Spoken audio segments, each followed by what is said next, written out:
into the game. We're talking wood and grain. Charles bring the heat on Southern Yellow Pine. Mascot U.S. species, all is on the line. Gregg with the Spruce, keeping knowledge defined. Ashy moderates, drop the facts in the booth. We on the buy, the sell ain't no hidden truth.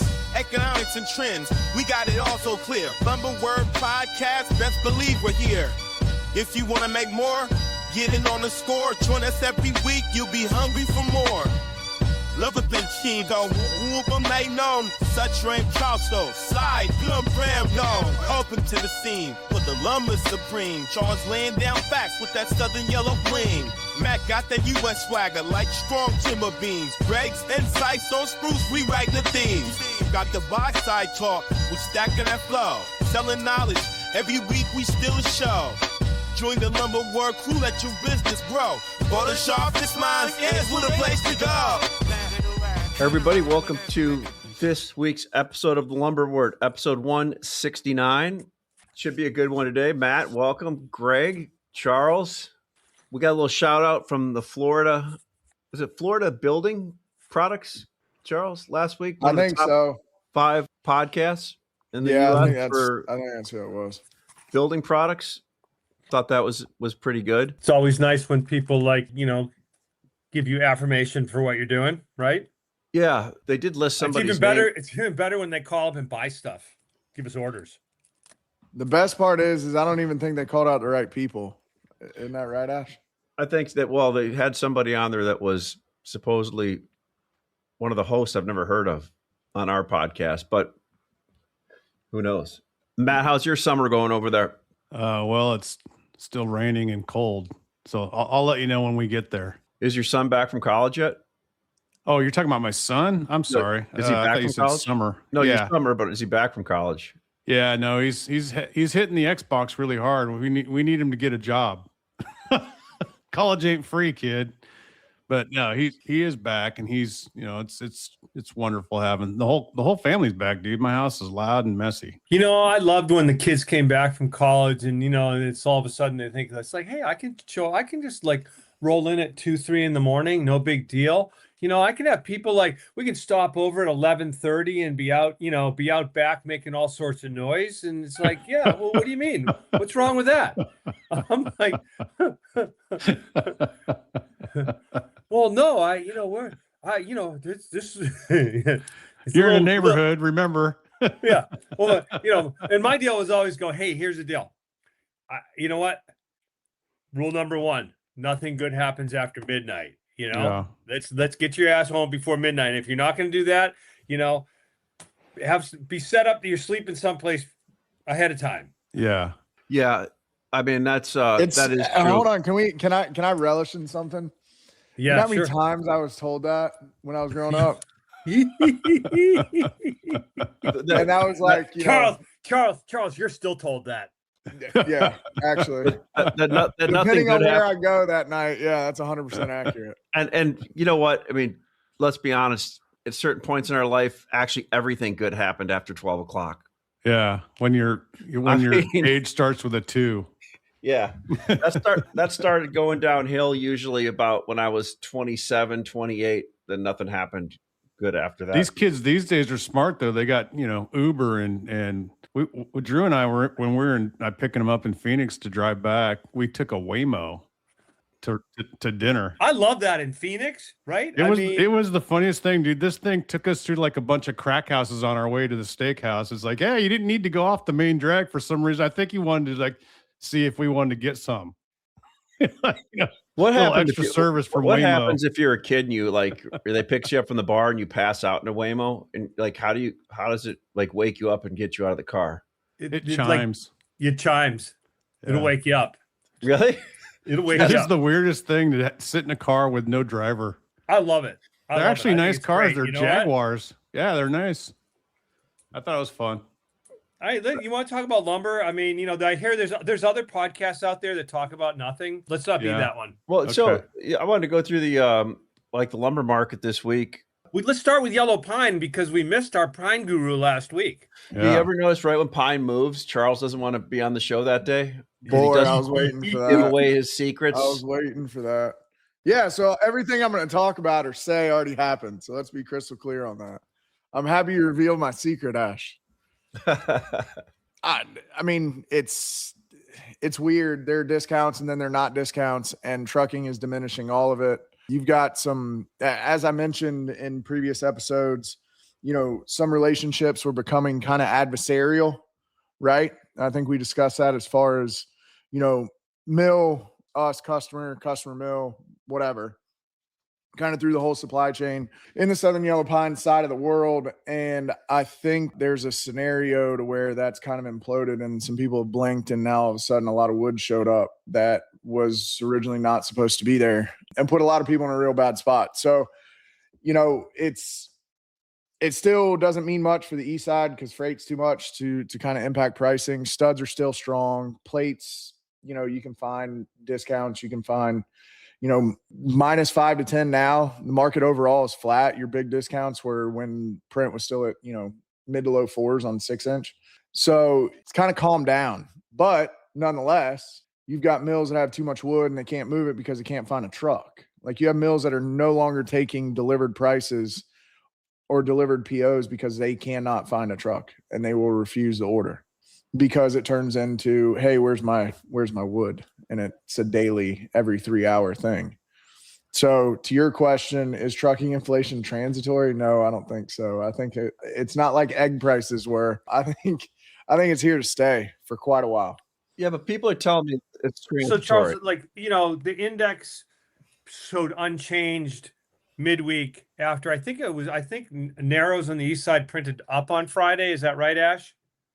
That happened? I think overall last week they were down like $15, $10 or $15, I think, as between 4 and 6-inch. I don't know. It really doesn't mean anything. So I'm just saying is an unchanged from Friday's print down 10 to 15. Okay, down 10 to 15. Yeah. So is unchanged from Friday. Does that mean that the market has firmed up? And it's stabilized. I wouldn't say it's firmed up. I don't think anybody thinks it's going to run, right? But it's stabilized. It's not, okay. One mill has got a 100-mile difference between two mills and there's a $50 price difference between the two, right? That's kind of gone away. It's not so cowboyish anymore. It's more of, quite honestly, availability and trucking routes more than anything. So we sold off $100 to $125 over a 5 or 6 week time period. And, at some point, people were paying like the current FOB mill prices delivered a lot of places. And now those big discounts are gone is what you're saying. Compared to a couple of weeks ago. Yeah. Mm-hmm. Yeah. You're not getting big counters now at these levels. You're just not. One interesting thing looking at pine and going through the charts, the CME charts, and putting them next to the cash charts. So east side's basically traded off, did a 50% move back down that from its high, from the big move from late October to a few months ago. But the interesting thing is when you put the CME contract next to the cash price, the print prices, CME stopped going up a month and a half before the cash rolled over, and I think that'll be a good indicator to watch again if this wants to move. Because, let's face it, the CME is a betting market in a way, or a hedging market. It's like all these betting markets. It kind of is money telling you where people think it's going to go, smart money, and I think it could do that again this time, but. That Southern Pine contract looked like this isn't advice, like it was a good buy last week again, the 4-inch. Any thoughts on that, Charles? No, I think it was a good buy, but the fear is what's going to happen after Memorial Day, because some of these prices have sustained because people are buying a week ahead of time before the need actually exists due to trucks. I don't know what y'all are seeing, but it's devastating, to be honest. It's preventing commerce from happening, honestly. Trucking's tough, and I don't think anybody I don't think as many people realize that this is going to continue to go. It's up still. Yeah. We had a couple weeks, Ash, where our volume, we were able to move more volume, prices kind of stabilized. We thought we were going to get we were getting a little relief. And then I think you've correctly identified that that was transitory, and that, we still have issues on trucking. I like the way you put that, because I really didn't understand the exact definition of transitory. I used to throw that around, right? But we've used it multiple times in this podcast now. So thanks, Janet. yes, we have. So Spruce, interesting on Spruce. I think, Gregg, you and I had a good conversation with George sitting here last night, and Gregg he ripped off like 50 trucks selling yesterday, and he's for 6, 8 or sooner shipment. And back to trucking, we had the conversation. A couple of our customers told us there's no prompt wood out there. I mean, we've got it sitting on the ground. It's prompt. It's just that there's no prompt wood for $1,000 more a truck. People are willing to wait to get their numbers. So I guess what I'm trying to say is, I don't think they're willing though, Ash. I think it's a cause and effect of the market. I don't think they have it. They want to pay the lowest number, but they want to pay a low number, and people are putting those out there with asking for longer time frames to shop trucks, basically, and to move stuff. If you look at what the local distributors are getting for their, their scheduled deliveries, they're selling at $50, $60, $70 above, the commodity market 2 to 3 week shipping truck price. I mean, the premium that local distribution is getting is substantial right now. Gregg, it's worth it. Because if you're a distributor and you're actually good at let's say you got a trucking department and you've got, reloads that you deal with that have their own truck fleets, and you know how to play the game. I'm not just a lumber jockey these days. I'm a logistics coordinator now. But if you look at all the companies that are in distribution, whether it's just a guy that put 20 cars on the ground, or if it's us, but the people that do it on purpose. I was referring to the standard distributors, the LTL people, the guys that do less than truckload, local, the Boise's and Warehousers market, right? And the Blue Lynxes of the world. I mean, but that also includes anyone like us that is doing it all the time, year round, and we're not doing LTL. That doesn't include us, because we can't deliver in a local market this week, right? With 4 SKUs. But Matt, I guess the point I can, but the point, because you're in a local market, you're a local distributor in Texas, right? The final point I was trying to get to is that if you're a sawmill and you want to move wood, those types of customers are actually more valuable to you now than they ever have been, because they can get trucking, they've got the resources. And so now mills like in the South, Charles, you're talking about guys that don't want to do their own trucking. They need you more than ever if you're good at it. So it's just weird how our business is sort of morphed into everybody make a bet, throw the dice out there and figure out how to make a little bit of money somewhere along the way. Now you've got this whole other variable that's completely messing with the market. And it's not just messing with us, it's messing with everybody. The customers are aware of it. The mills are aware of it. I mean, it's kind of obscene, some of the prices we're getting quoted. They're back to trying to making their Christmas bonus on one truck now. And Matt, here's where I'm seeing a lot of it. And Gregg and Charles and Gregg knows this. Sold like a whole bunch of trucks picked up in the Cape to people. And they're calling me now, asking me if I can truck them for them, right? And I'm putting what I thought were big numbers on them.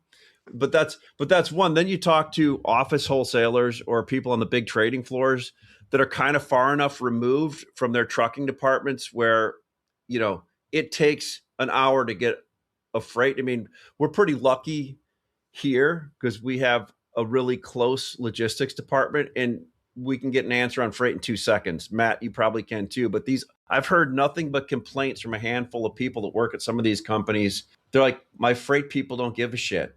Or like, I take an order and next thing I'm losing $1,000. Well, that just shouldn't happen if you're that tight with your freight company, right? I disagree. Ash, because I can ship the same lane in 2 different parts of the week, and my rate is anywhere from $300 to $500 different.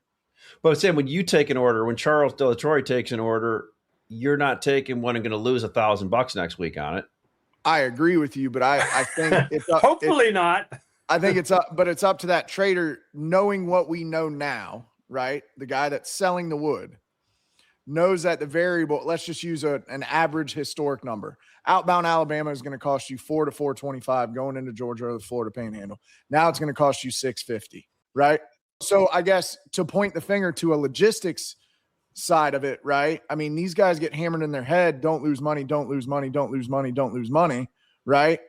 But there's a certain variability and volatility in the freight market that right now is almost impossible to price in. No, I'll give you a prime example. Yeah. I'll give you a prime example. Southern Yellow Pine studs going up to the Northeast, right? 1 week I delivered at $2,800. The next load quoted, right? Wasn't going to lose $1,000, right? The next truck, customer emails 3 times. Where's it at? Where's it at? Where's it at? So we got to overpay because we got a gun to our head, right? Or our credibility falls into question. And all of a sudden we had to overpay by $750. Yeah. I mean, that's 20%. So, I mean, it behooves us to sell more wood at FOB than it does on a delivered basis. Man, it also really behooves does. you to reduce your exposure to these extremely high, losing orders that you are now going to get stuck with. Just don't take them. Sometimes the best order is the one you don't quote and the one you don't take. You want it for prompt. Sorry, call somebody else. Well, I mean, prime example, I know guys that are paying, reload outside of Charlotte to a normal desto within 200 miles. 1 week it's $1,200. 3 days later it's $1,850 because the pressure of lack of inventory on the ground is absurd. It's obscene. Yeah, and I think when the trucks that do it at a budgetary number that you're used to, there's only so many of those, right? Well, asset-based truckers that you've got a deal with, and they're trying to, but they have 3 units and you need 30. Yep. I think the obvious question I have is, why are people not loading up on rail cars now? I mean, because I'll tell you why. Out of Alabama, rail car got a call from my mill today. A rail car going from Alabama to Central South Carolina. It's like a $36 car freight, right? If we were to load a car at the Alabama mill right now, that wood was scheduled to show up when I bought it early next week. If we waited for a car, it would not show up for 5 to 6.5 weeks. Holy cow. So That's now terrible. my mill. Yeah, I mean, if you buy a rail car from a mill today, 2 weeks shipment, 4 weeks transit time, you're 1st of July, right? I mean, we're still quoting trucks. We're still quoting trucks for 6, 8 or sooner. Well, what's going to unwind this problem? Because it doesn't seem like business is slowing down all that much. I mean, there's still plenty of needs out there for it or be prepared. I mean, it's a real simple way you do it is you just build the real freight into a price and it just takes, right? It's already taking in a lot of places. And we're getting closer to that point in the South, right? Like people are understanding that a 200-mile haul that used to be $800, right, or $850 is now $1,250, potentially $1,300, right? That's insane. But the thing is, back to the car thing and to Gregg's point, we're talking about going from Alabama to South Carolina. We're not talking about going from, Eastern Canada to Boston or to Raleigh or Memphis. Right. Well, what's Gregg's experience? Gregg's got wood up northeast. I mean, Gregg, is that hard up there, or is it easier? It's like I said, it's couple 3 weeks ago, we had a couple weeks in a row where we were able to ship the volume that we needed. We probably had to overpay on 10% of our loads, but the rest of the loads pretty much stabilized. We got a pretty good sensors. We've got a few lanes that are still problematic. But by and large, the rates have stabilized and the volume of trucks has increased. But now we're finding some other places where for example, like out of Cape Canaveral, that those trucks used to just go like nothing, and we're struggling right now to find out what's the rate that we need to move loads. Things that we used to pay $900 or $1,000 on, we're trying to pay $1,400 or $1,500 right now, and struggling to get trucks. Right. So on that topic, Gregg, like that inner Florida lane, right, coming out of Cape. Yep. If you're within 150, I don't even know how wide Florida is, but I mean, if you're within 125 miles of Cape, right, that was probably anywhere from $600 to $700, right? from a historic standpoint, sometimes 550 depending, right? Yeah, I mean, yeah, the inter-Cape stuff, that's still not a problem. That's not an issue. It's the stuff trying to pull up to Georgia, South Carolina, Alabama, those lanes that used to go really easily at very competitive rates. We're having a trouble. We're struggling with right now.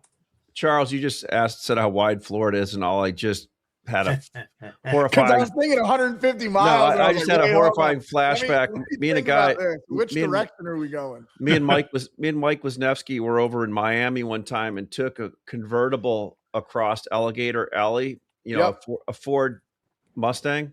Two dudes heading across Florida with a convertible. We must have looked like, two peas in a pod. Yeah.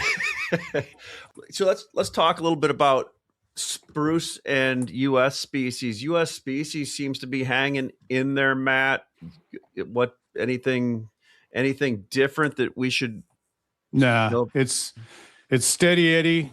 Nobody's super excited about paying these prices, but everybody keeps paying them, and it's just steady. The mills have no problems. I told you that they did have a few problems a few weeks ago on 2x4 9-footers and 2x12 anything, and those have all been solved. So you're sitting here in an office. It's a holiday week. You know, Monday was a holiday in Canada, and then Friday's coming up. It's going to be a holiday half the industry will stop working tomorrow at lunchtime. And so I'll still be here answering the phone though. You're special. But like this is the kind of week where you're going to have a little bit less enthusiasm and a little bit less, sort of plate appearances. But boy, are we still selling plenty of lumber every day. We're definitely selling production. And every time the mills come up with anything prompt, here's an interesting little thing that's happened here in the last 2 weeks is like we were talking about the trucking problem. Well, on the rail side, if the mill's got a 2-week order file, but, they come up with an extra car premium or an extra car 2x4 or whatever it is, and it's prompt and loadable, it gets sold like within an hour. So there's still plenty of depth to the market. And when you have a situation where the mills aren't worried, then they don't panic. They don't make rash decisions. They just go about their business. And that's where we are right now. Really, it's been a very orderly market out west. And it pleasantly surprising. I think it's not going to be quite as frothy as April was overall, like on the profits and loss statements, but it's certainly not bad. And I think if it stays like this, the mills would be happy. It's who it doesn't make happy is the middlemen, and we're kind of in the dreaded flat market. You know what I mean? It's like look at 2x4 prices across the board, whether it's spruce or hem fir, Doug fir. They're all about the same, and they've all been about the same for like 8 weeks now. I mean, nothing's really changed.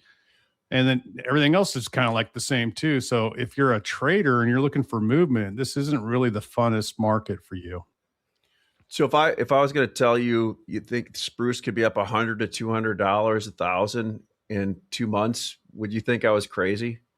No.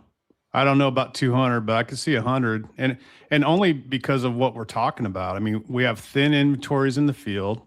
We have really tight trucking. We have long rail lead times.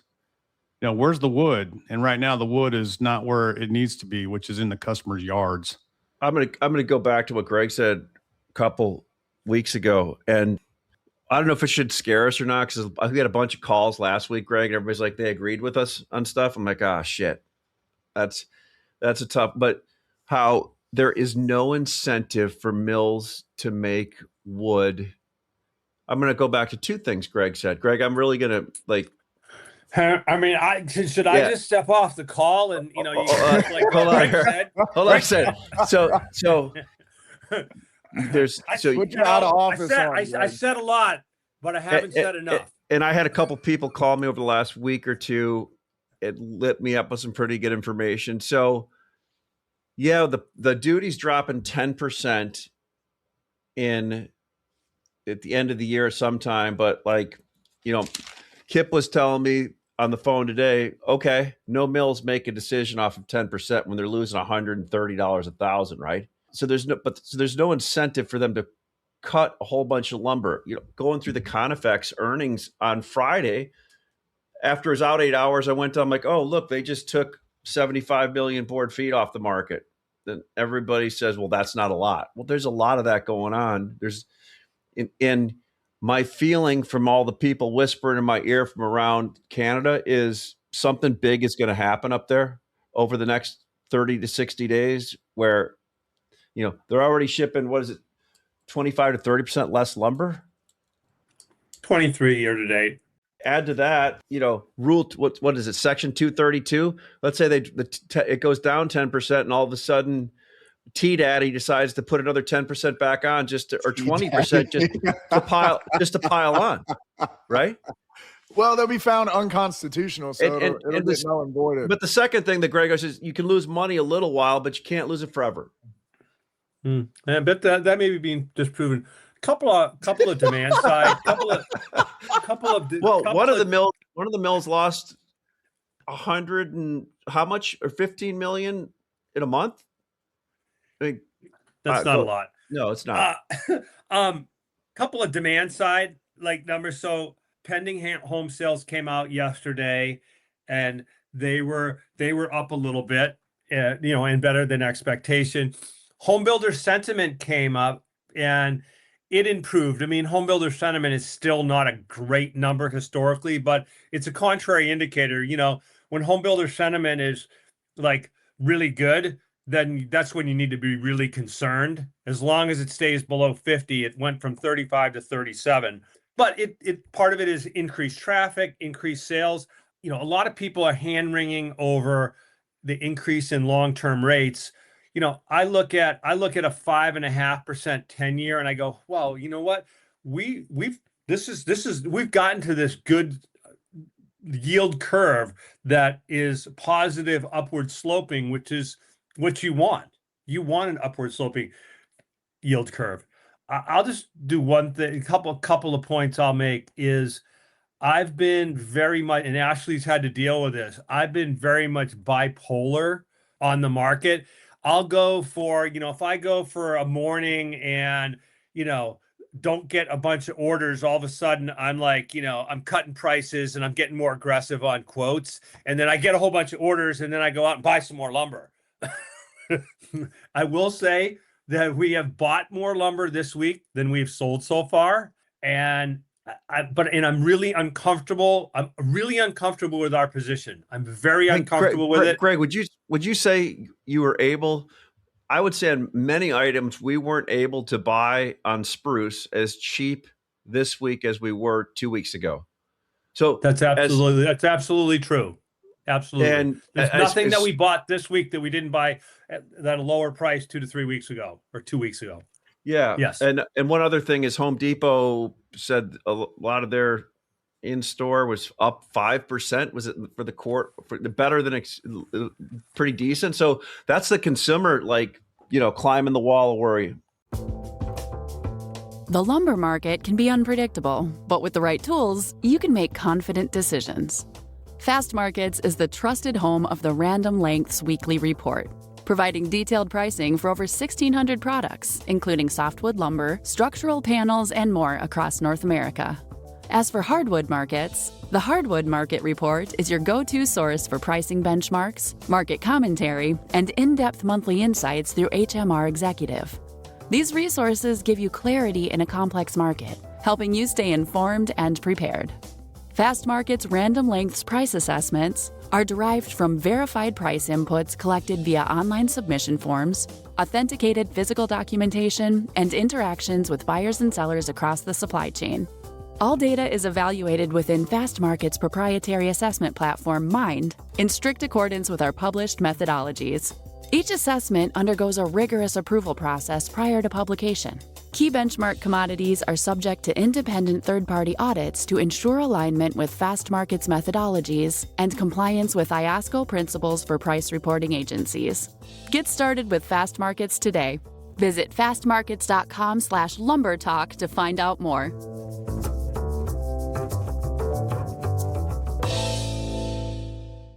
So, Matt talked about a holiday week, and if nothing, housing starts come out tomorrow. They are forecast to be down from last month.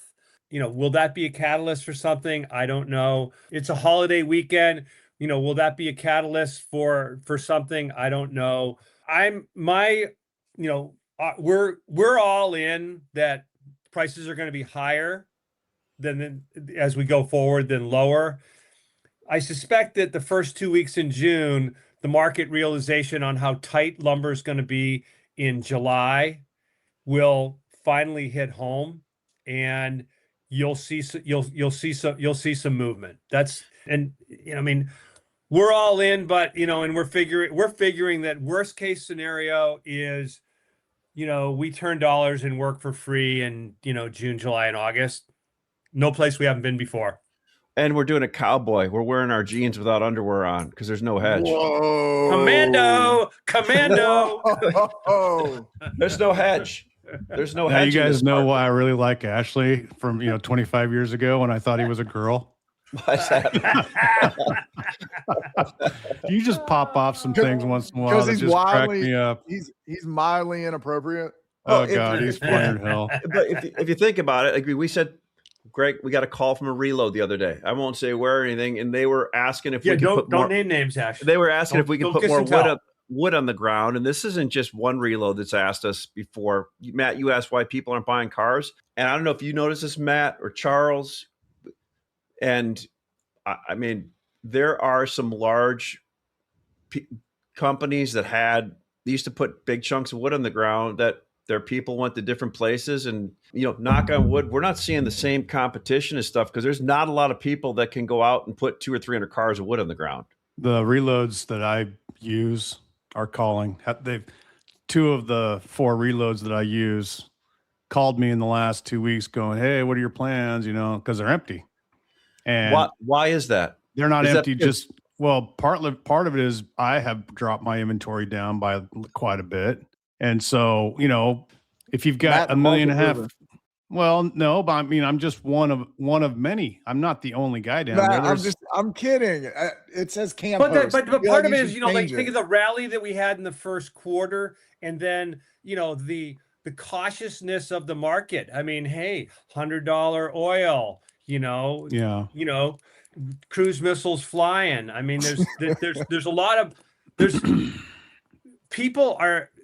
a lot of negative sentiment. The thing that keeps so shocking me, I got a call into Westbury today. Look at stocks. I mean, I'm like, whoa, what does the stock market know that I don't know?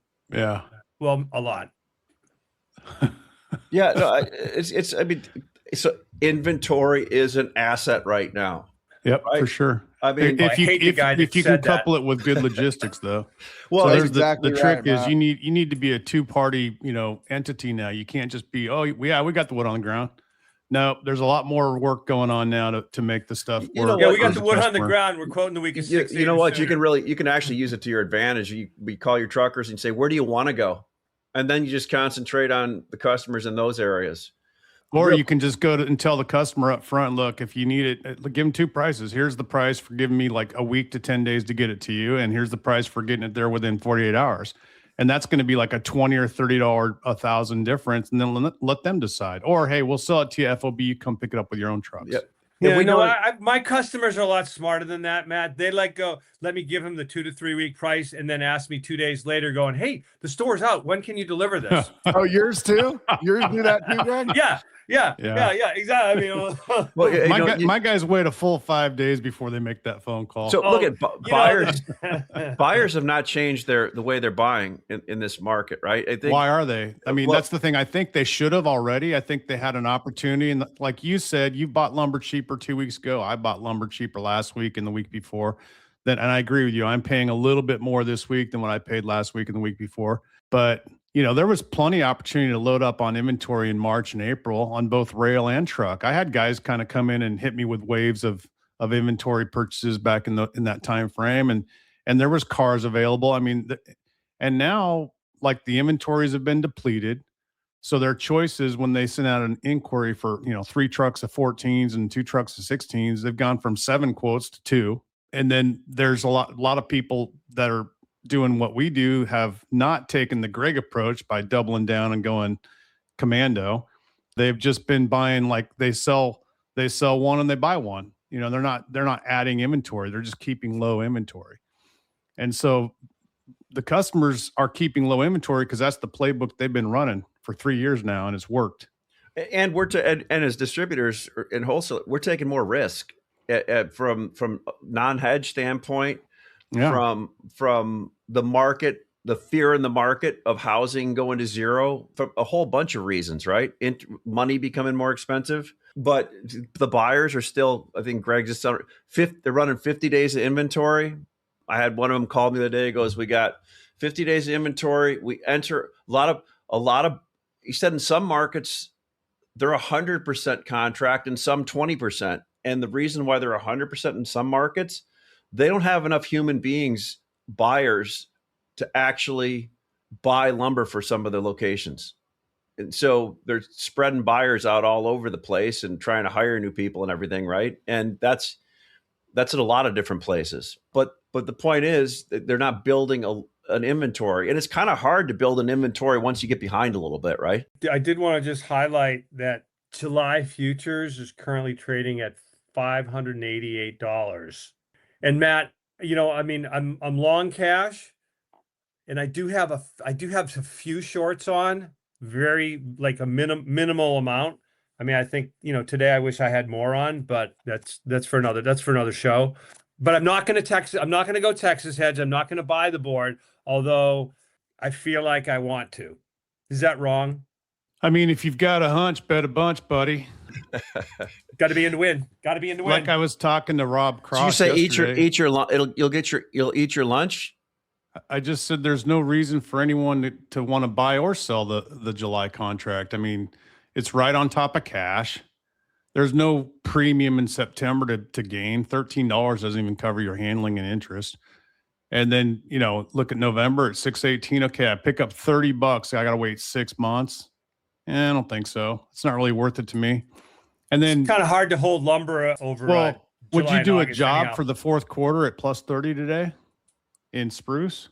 I mean, all things being equal, all the stuff we're talking about, that there's losers and there's curtailments and there's 23% less spruce coming across the border and all this stuff. I think there's better things to do with my energy.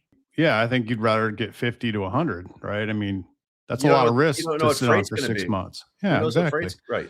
Look, all the people that haven't bought lumber in the first half of this year, a lot of those dudes is because they guessed wrong. And now they're upside down. And so they buy the minimum that they have to just cover, the jobs, and they hate it because it's a loser, but there's still more of that business out there. Right. And this, Ashley. The crazy thing though, is, if you look at lumber prices in general, I mean, they're not that crazy low prices, but on a relative standpoint, lumber's really affordable here.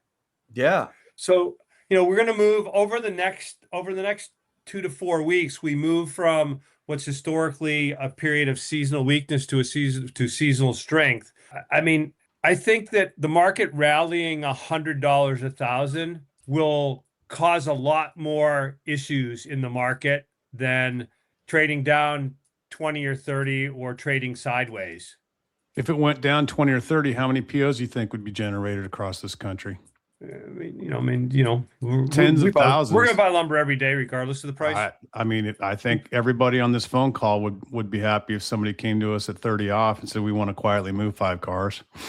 We'd say, yeah, that's fine. Matt, send them into here. Have you noticed any of the Western spruce mills you talk to, any panic in their voices at all? No panic. Like I said, the mills aren't panicking. Isn't that reason to? Well, I mean, I think that they realize that at some point, something's going to be done to take more production off. And that sucks for everybody's always like, why don't mills take production off? We beat up, there's human beings involved that you can't, if your workforce goes somewhere else, that's hard, all this stuff. But I think that's what you have coming down the pike here. And it's been a slow drip. It is. There's a lot of deck chairs moving across the Titanic right now. And nobody knows exactly where they're going to end up. But the fundamentals are interesting, right? This is a market that I did not expect to be in. So my whole plan coming into this year was to have low inventory right about this time. And I do have low inventory, but I also have cars on order, and I'm not in a hurry to pre-sell them, right?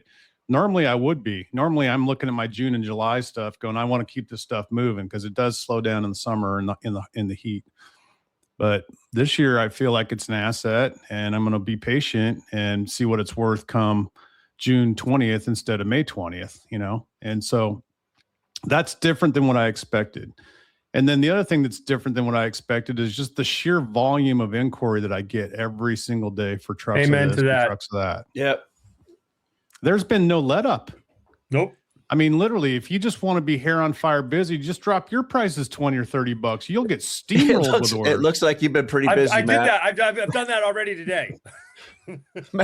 Matt has been hair on fire busy. Look, My hair or his hair? I can see that. No, Matt said you want to be hair on fire busy with all the inquiry. Yeah, my hair or his hair? With all the hair. My hair or his hair? Well, you must not be doing shit, Charles. Yeah, With all your hair. no shit, right? Hey, but question, good point. How is pine gonna get back up north to fill in the gaps at these freight rates? You can't. I mean, that's why I don't know. It's like this last couple of weeks, in the guys that I sell go spruce or pine, 14s and 16s have undercut the spruce price the last couple of weeks. 16s in particular, right? Yeah, but have they bought? Still have they selling bought the them 10s and 12s, but if they Go ahead, bought Charles. it, they probably don't have it. That's the problem, right? Like people probably bought them because to Gregg's point, right? My guys that buy them buy it because they need it, and Well, I know, but they don't. My point is they haven't received it yet, right? No, it's for a couple weeks shipment, right? Yeah. Mhm. Yep. So I just want to point out something. So I just got a text message from a buddy of mine that is he's in timber procurement anyway. He just texted me and asked me if I know anything about the logistics issues that two of his major pulpwood consumers are having. And I said, yeah. And he told me that they specifically have a 9-day window for a truck to show up. And they have a 75% rebook rate. And that is a mill that moves 100 loads a day. So we got problems, boys. Yeah. Yeah. Like I said, those could be opportunities, right? they're huge opportunities. I agree. I mean, that's the way I see it. Right. But I think it's also creating a scenario to where you're going back to regional economies, right? Like you're going to have people that are willing to pay a price based on an acceptable freight rate, right? But that acceptable freight rate is going to be based on a maximum haul of $225. Or if you're Arbon species up to the Northeast or the Midwest on stock links or plate or what have you, that discount's going to have to be pretty substantial at the mill in order for them to sub for spruce. Does that make sense?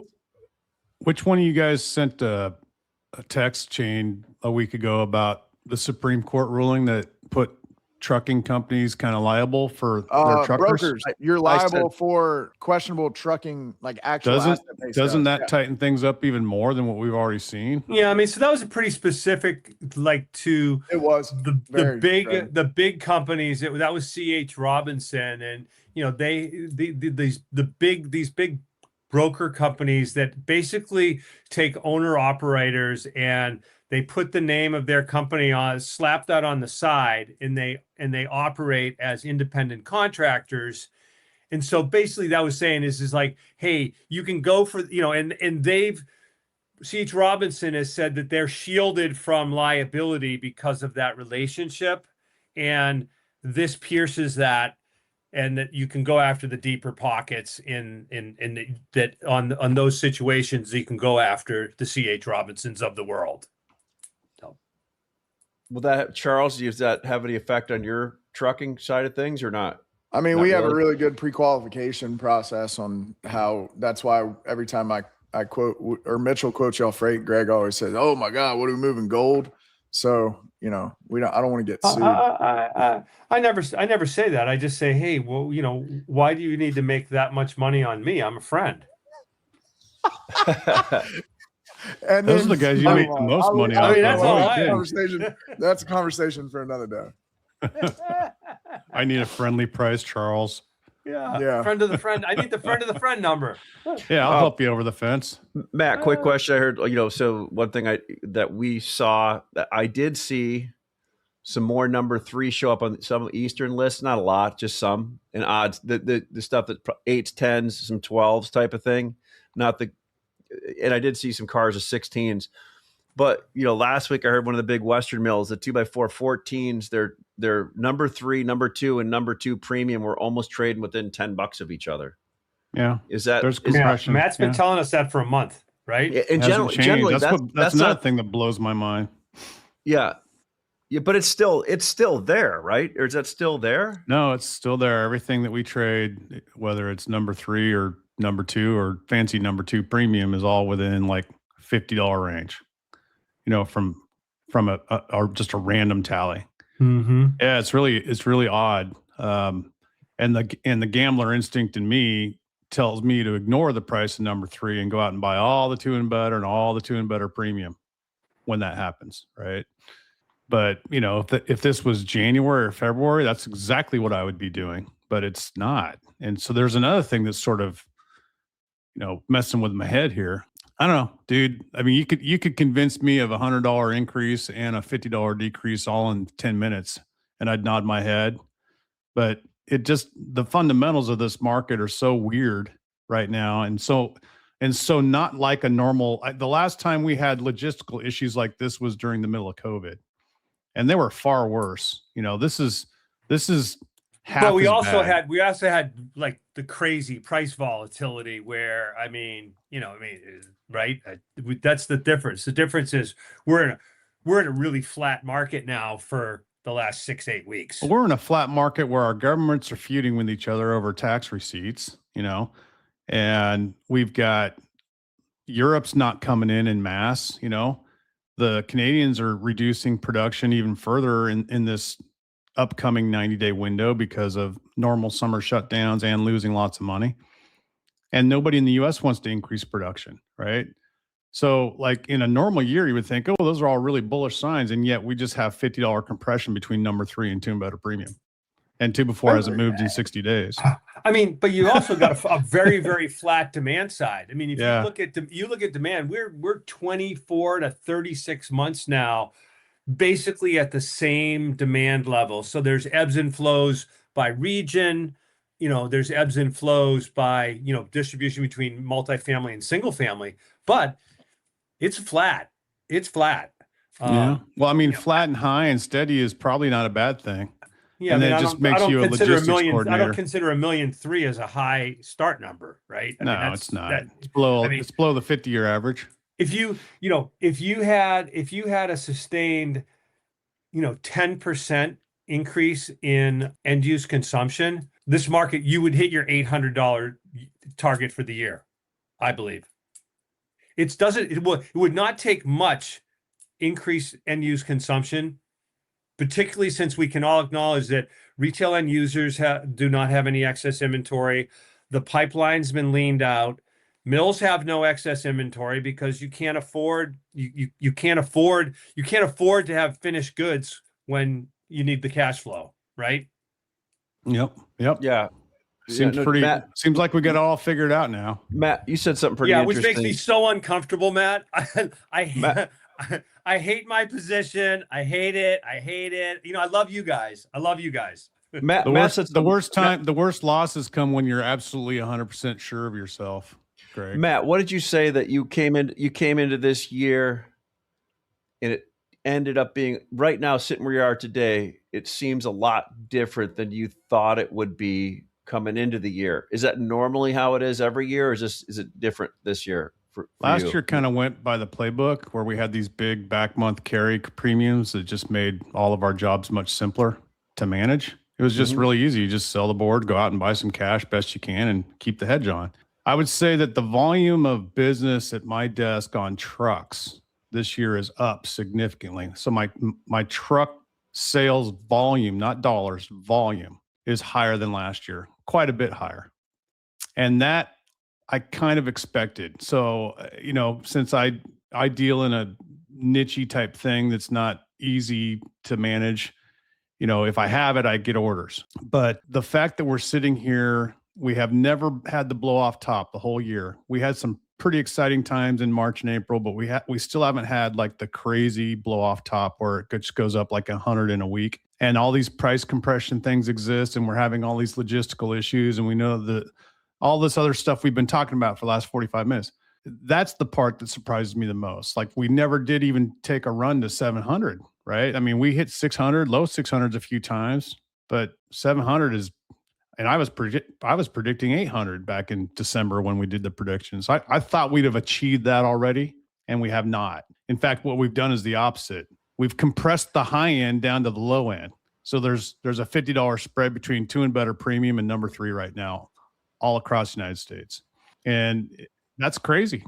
I'm going to jump up on the table. I don't do this very often, and I just want everyone to fully acknowledge that I am talking my position to its utmost because I'm all in to win. You know, if you're a retail end user, you should have whatever your max inventory is. You know, if you should buy 90 days worth of inventory right now, why not? Well, I'll remind you of what Dewey Ox said in Stripes.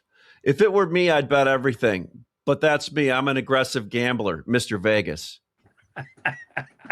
Charles, you probably haven't seen Stripes at all, but that was, I don't know what you're talking about. Or here we are. Or when he said, "Is that your first time? You're getting really good at this." Let me ask you a couple of questions here from Stripes. Yeah. I don't have no answers. The other day, I can't ask those questions on this show. You know, it's like, have you ever been convicted of a felony? Well, you mean convicted? No. Are you boys homosexuals? They went, no, but we're willing to learn. That's a great show.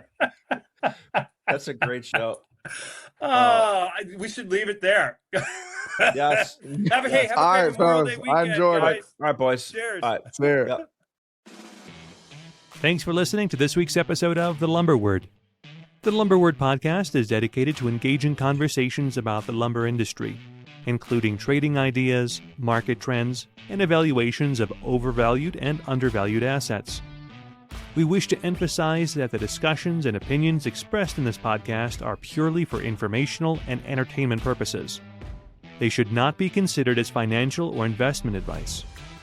We encourage our listeners to make their own financial decisions, taking into account their unique circumstances and financial goals, and to seek professional financial advice if necessary.